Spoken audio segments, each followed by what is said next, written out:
ഇന്ന് കാണിക്കാൻ പോകുന്നതാണ് ഞാൻ പ്രാവിനെ കാണിച്ചു തരാം. സോറി, തെറ്റിപ്പോയതാണ്. പ്രാവിനെ കാണിച്ചു തരാവേ. ഞങ്ങളുടെ ഒരു സ്ഥലത്ത് ഒരു പ്രാവുണ്ട്. കുറേ പ്രാവുണ്ട്. ഒരു പ്രാവിന് ഒരു ബ്ലാക്ക് കുഞ്ഞുണ്ടായിട്ടുണ്ട്. അതൊക്കെ ഞാൻ കാണിച്ചു തരാം. നമുക്ക് നമ്മുടെ കോഴി ഞാൻ കാണിച്ചു വേണ്ടി കോഴിയാണ്. ഇപ്പം നമ്മുടെ മെയിൻ സ്ഥലം എത്തിയിട്ടുണ്ട്.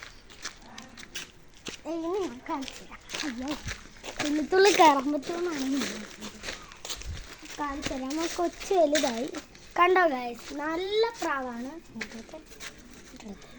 ഗായ്സ്. താഴെ ഒരു പ്രാവ് ചത്ത് കിടക്കുന്നു ഗായ്സ്. ചത്തല്ല കേട്ടോ, ഉറങ്ങുവാണേ ഗായ്സ്. ഇതാണ് നമ്മുടെ പ്രാവ്. എങ്ങനെയുണ്ട് ഗായ്സ്? മലന്നടിച്ച് കൂടി നിൽത്തായിട്ടുണ്ട് ഗായ്സ്. എല്ലാവർക്കും എൻ്റെ വീഡിയോ ഇഷ്ടപ്പെട്ടോ? ഇഷ്ടപ്പെട്ടെങ്കിൽ like and share and subscribe.